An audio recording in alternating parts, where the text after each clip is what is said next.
The hotel room was 300 miles from home, in a city where nobody knew my face or my name.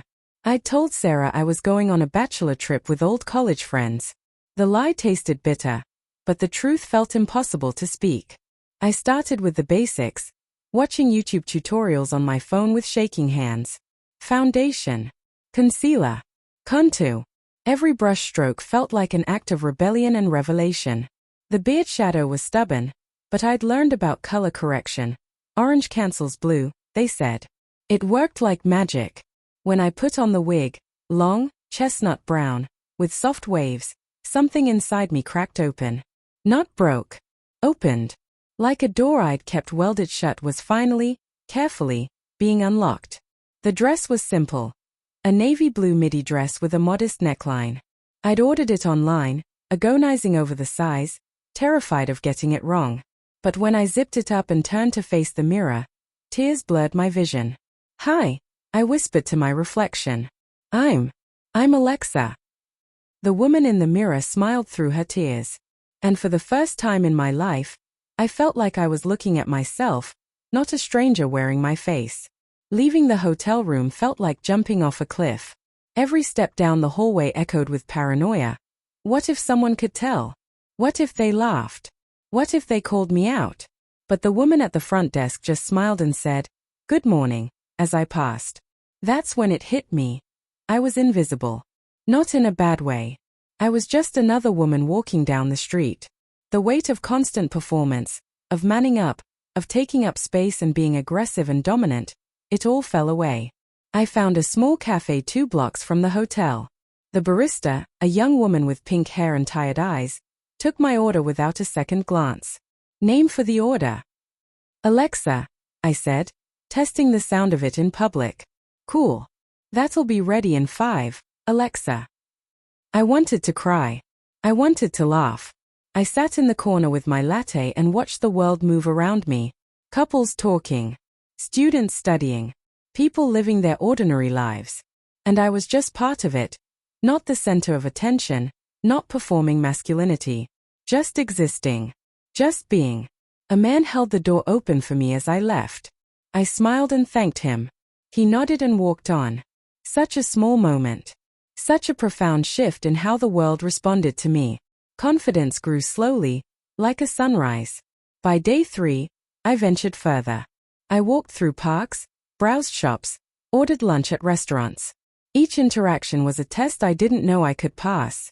In a bookstore, I found myself in the poetry section, running my fingers along the spines of books I'd always wanted to read but somehow never gave myself permission to enjoy. The soft fabrics I wore, the subtle fragrance of perfume, the weight of earrings, these weren't just costumes. They were languages my body had been trying to speak for decades. "That's a beautiful bracelet," someone said. I looked up. An older woman, maybe 60, with silver hair and kind eyes, was pointing to the delicate chain on my wrist. A small purchase I'd made that morning, my first piece of jewelry. "Thank you," I managed. "My daughter has one just like it. Are you visiting the city?" We talked for 20 minutes. About books, about her daughter who lived in Seattle, about the autumn weather. She told me about her late husband, about learning to live alone, about finding joy in small things.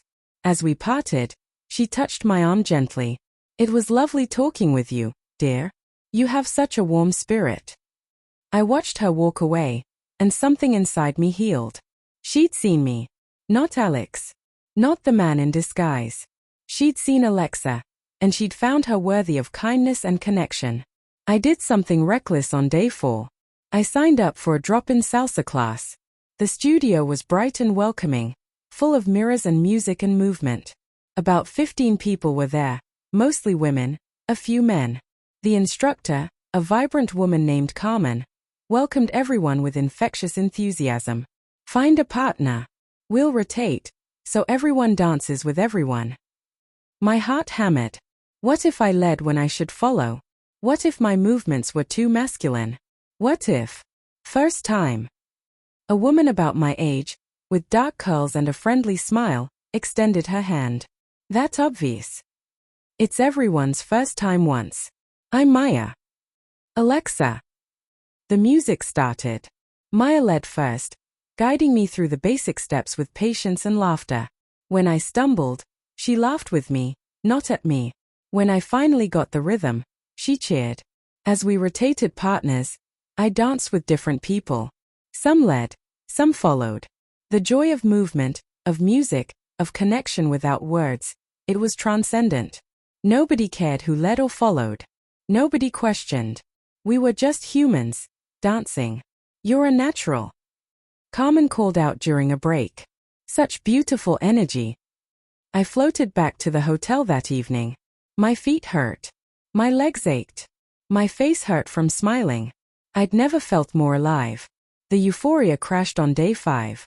I woke up to 17 missed calls from Sarah. Panic seized me. I called back immediately. Alex. Oh my God, I've been so worried. Nobody's posted anything from your trip. Jake said you guys weren't together. What's going on? The lie structure collapsed. I'm okay. I'm safe. I needed some time alone. Silence. Heavy, confused silence. Alone? Alex, what's going on? Are you having second thoughts about the wedding? No, Sarah. I love you. I want to marry you. I needed to think. Think about what? Baby, you're scaring me. I sat on the hotel bed in my male clothes, staring at the Alexa wardrobe hanging in the closet, and felt like I was being torn in half. I can't explain right now, but I promise I'm okay, and I'll be home in 2 days, and we'll talk. Please trust me. Another pause. Okay, but Alex, whatever it is, we can face it together. You know that, right? I know, I whispered. But did I? Could Sarah face this?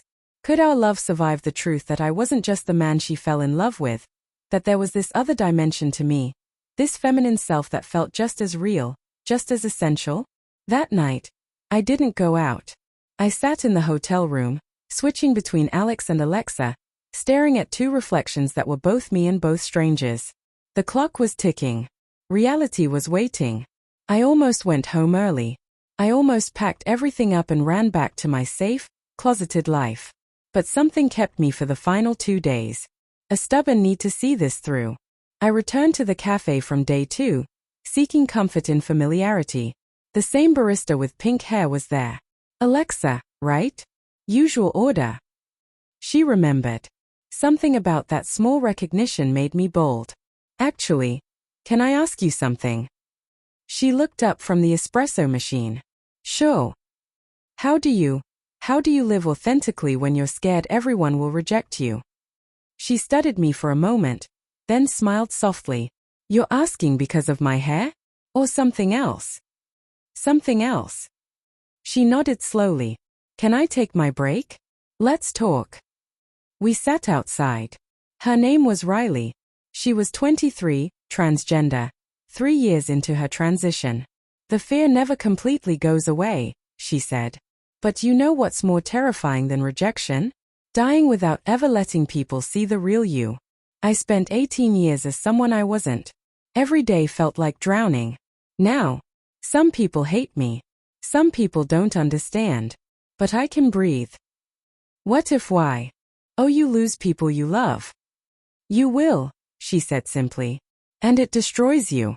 But the people who stay, they love the real you. And that love is worth more than 1,000 relationships built on a lie. I told her everything. About Sarah.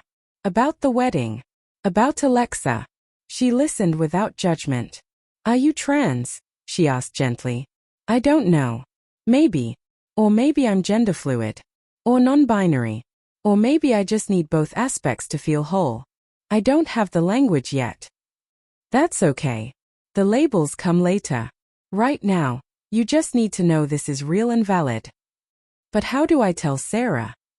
Riley sipped her coffee. You tell her the truth. She'll either love all of you, or she won't. But Alexa, you can't marry her as half a person. That's not fair to either of you. The final day felt sacred. I woke up early and dressed carefully. A floral dress, natural makeup, my favorite earrings. I walked through the city one last time as Alexa, memorizing every sensation. I visited a museum. I had lunch at a restaurant by myself, reading a book, unbothered and unafraid. I bought a journal and sat in a park, writing down everything I felt, everything I learned. This week wasn't about becoming someone else, I wrote. It was about meeting someone who was always there. Alexa isn't separate from Alex. She's not a disguise or a fantasy. She's a dimension of me I've starved my entire life. And I can't starve her anymore. As the sun set, I changed back into my male clothes for the journey home. But I kept the bracelet on. A small rebellion. A quiet promise. On the train home, I composed a message to Sarah. I'm coming home tomorrow. I need to tell you something important. Something I should have told you before, but I was terrified. I love you more than anything, and I need you to know all of me.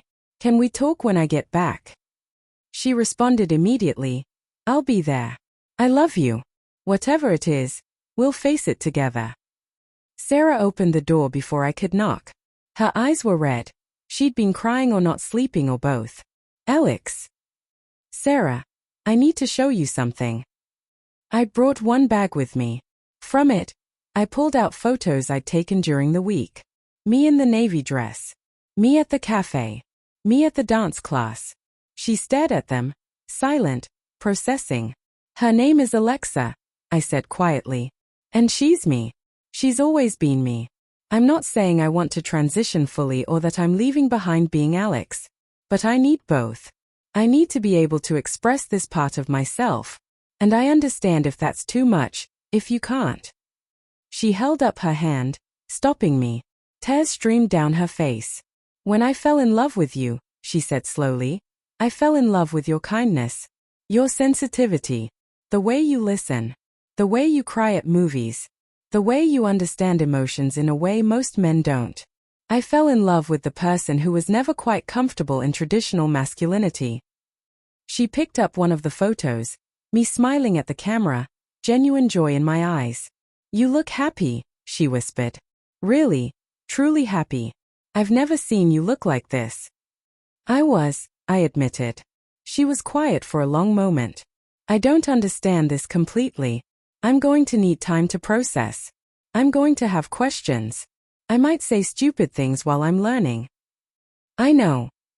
But Alexa, whoever you need to be, I love you. All of you. And we'll figure this out together. I collapsed into her arms, sobbing with relief and fear and hope all tangled together. We postponed the wedding. Not cancelled. Postponed. Sarah wanted to marry the whole me, not a partial truth. We started therapy, both together and separately. Sarah joined a partner's support group.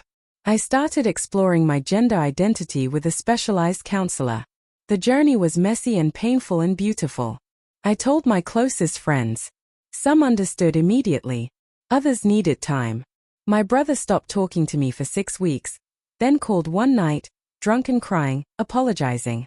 My mother said she needed space to process. My father hasn't spoken to me since. But slowly, carefully, I started integrating Alexa into my life.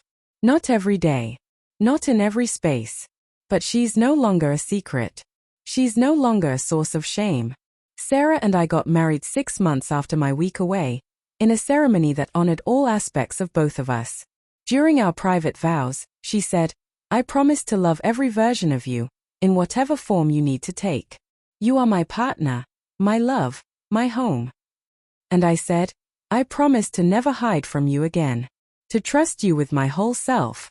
To build a life where we both can be free. The journey isn't over. Some days are harder than others. But I'm no longer living with a secret that was slowly killing me.